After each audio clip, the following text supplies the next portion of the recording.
Dulu tahun 2018 kalau nggak salah itu sudah pernah kok saya membaca share di grup WhatsApp itu share-sharean itu yang intinya tentang bahwa nasab beberapa habaib itu tidak tersambung ke Rasulullah. Intinya ada apa ya semacam keraguan atau ya. Tapi itu dulu tahun 2018 kalau nggak salah ya, sekitar itulah. Nah, tapi saya mengabaikan hal-hal seperti itu, saya mengabaikan karena satu juga karena saya beranggapan itu paling cuman isu-isu politik dan sebagainya, sentimen dengan kelompok tertentu. Jadi saya abaikan itu dulu.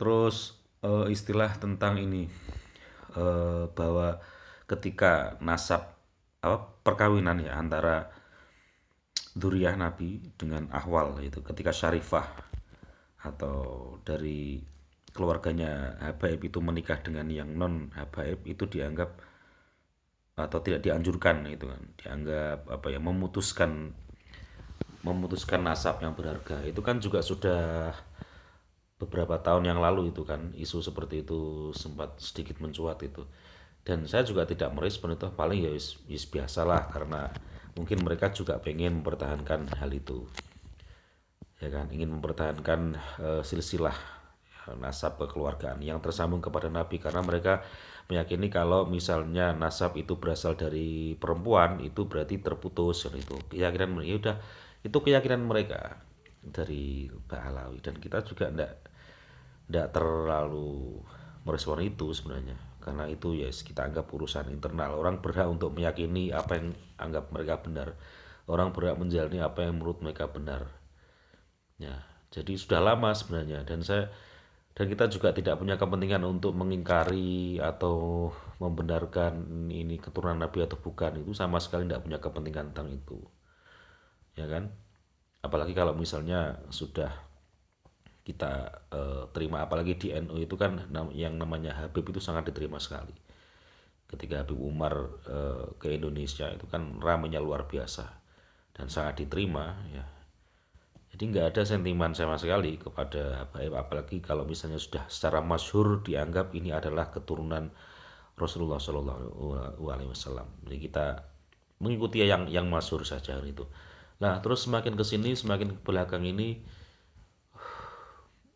tambah lagi mencuat lagi semakin keras ini suaranya ya kan yang kemudian menyatakan bahwa kalau meragukan nasabnya habaib berarti keimanannya dipertanyakan itu menjadi parameter keimanan terus kemudian yang ada yang mengatakan bahwasannya ulama yang runtang runtung itu mengkhianati Nabi terus kemudian itu ulama imitasi terus kemudian ada yang mengatakan kalau menyakiti habaib sama dengan menyakiti Sayyidah Fatimah kalau menyakiti Sayyidah Fatimah berarti menyakiti Rasulullah Shallallahu Alaihi Wasallam dosa mana lagi yang lebih besar selain menyakiti Rasulullah lah itu kita menjadi bertanya-tanya loh kok semakin kesini semakin seperti itu ya ada apa ini dan kita pelajari lagi oh ternyata yang punya keyakinan seperti itu dari beberapa orang ya misalnya A B C oh ternyata dari satu klan dari satu kelompok yang sama ya kan loh apakah kalau seperti itu ini berarti gunung es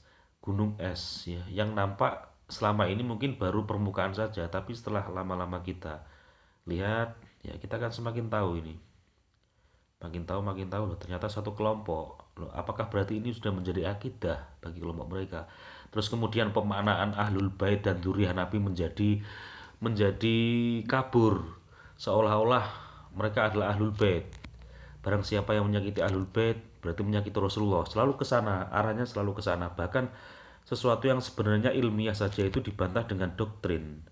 Nah, disinilah kemudian saya mulai berbicara untuk hal ini. Tidak bisa dong kalau misalnya berlebihan di dalam sesuatu kita diam saja kan gitu. Dan ini jangan disangka ini eh, saya reaktif kemudian kemudian apa ya terprovokasi oleh medsos ya nggak seperti itu. Ya, saya menyimak Habib Rizik sejak dulu, menyimak Habib Bahar sejak dulu. Saya simak. Jadi sebelum saya komentar itu saya berkali-kali sudah nonton video untuk saya nah, ketika ini ada hal yang berlebihan, ya, yang mengatakan bahwa kalau menyakiti habaib berarti menyakiti Rasulullah, ya nanti dulu Ya kalau Habibnya mudah sakit hati gimana? Ya kita nggak bermaksud penyakit itu kalau dia sakit hati sendiri karena merasa bahwa dia harus selalu dibenarkan, sedangkan di dalam ucapannya itu tidak pas gitu. Contoh tidak pas ya seperti ini, misalnya mereka mengatakan sekarang ini ada kelompok-kelompok yang mengatakan bahwasanya apa ya, mengajak untuk membenci para habaib, ya, padahal tidak ada.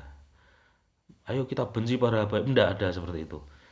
Justru pemicunya itu adalah kalimat-kalimat yang diucapkan oleh oknum habaib yang memancing perseteruan, itu kata-katanya yang berlebihan, ya, yang seharusnya tidak diucapkan ketika berceramah. Ya kita ini ya ilmiah sajalah, ilmiah, ya, ud'u ila sabili rabbika bil hikmah wal mau'izatil hasanah wajadilhum billati ahsan, kan gitu. Dan bukan berarti terus kemudian ini sentimen kelompok, artinya semua yang menyerang Habaib saya setuju, enggak juga. Misalnya ada orang yang tidak suka sama Habib Bahar karena ceramah-ceramahnya, ya kita lihat dulu cara mereka mengkritik Habib Bahar bagaimana. Kalau caranya proporsional ya kita sepakat, tapi kalau caranya di luar proporsional ya saya juga tidak sepakat juga, kan gitu.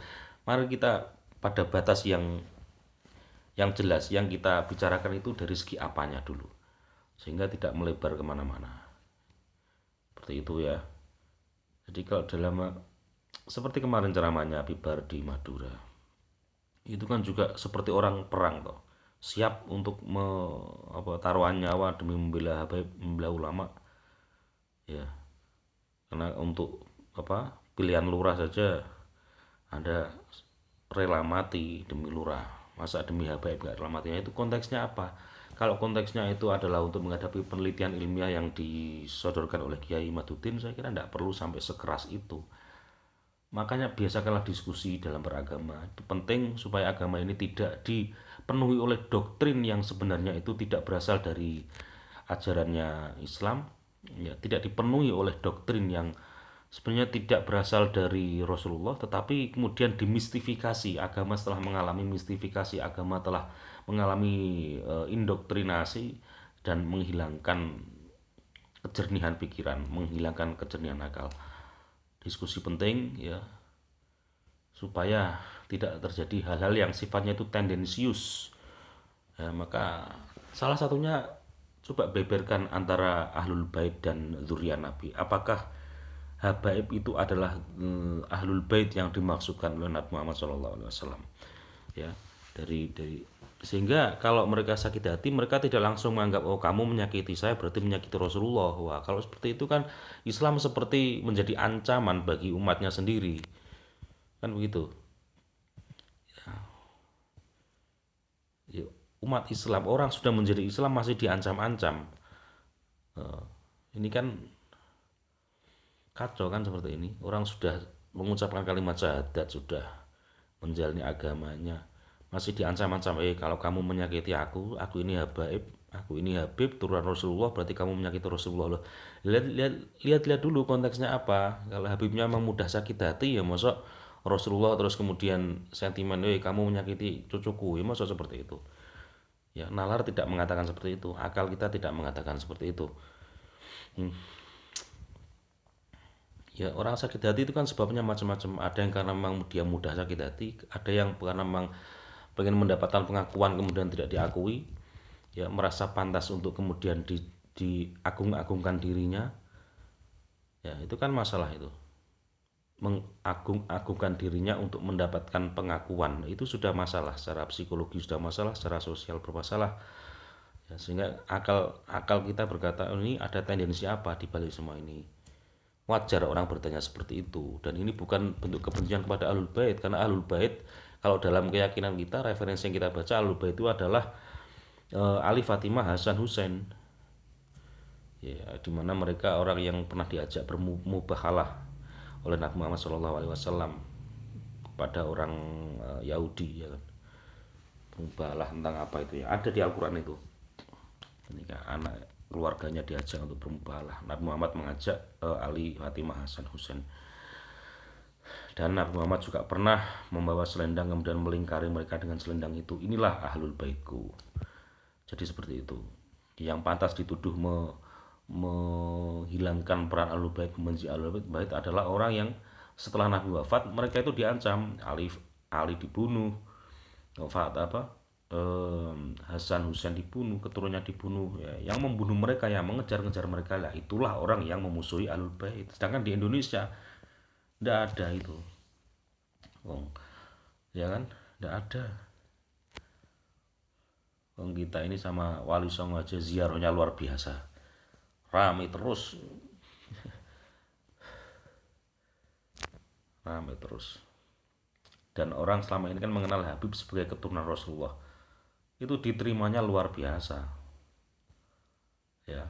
Ini kita bicara hal yang masyhur ya. Selama ini yang masyhur kan Habib adalah keturunan Rasulullah. Nah sekarang ada pemicu, ada yang mempertanyakan pemicunya. Itu sebenarnya ya wajar juga kalau misalnya keturunannya Rasulullah kok seperti ini ya, kok seperti ini ya, coba tes DNA misalnya, ternyata ndak mau.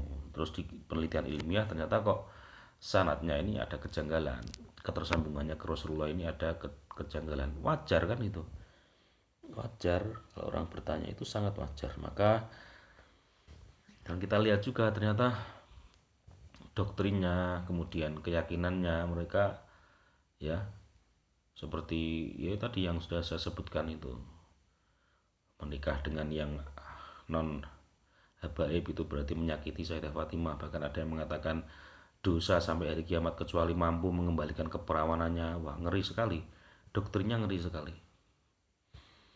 Ya mungkin kalau ini tidak dibawa ke ranah doktrin ya tidak masalah, mungkin ya sekedar ranah apa ya, ranah ya hanya karena ingin menjaga silsilah itu ya, tapi nggak perlu sampai membawa-bawa perubahan hukum nikah. Kalau nikah ya, dengan awal itu kemudian nikahnya tidak sah atau dianggap maksiat, nah itu merubah ini ya, merubah doktrin. Sedangkan kata Habib sendiri itu pada zaman Rasulullah belum ada. Di zaman Rasulullah itu yang ada ya kata Syarif, ada Syarif dan Sayyid. Rasulullah sendiri memberikan gelar itu kepada Hasan dan Husain, itu ya.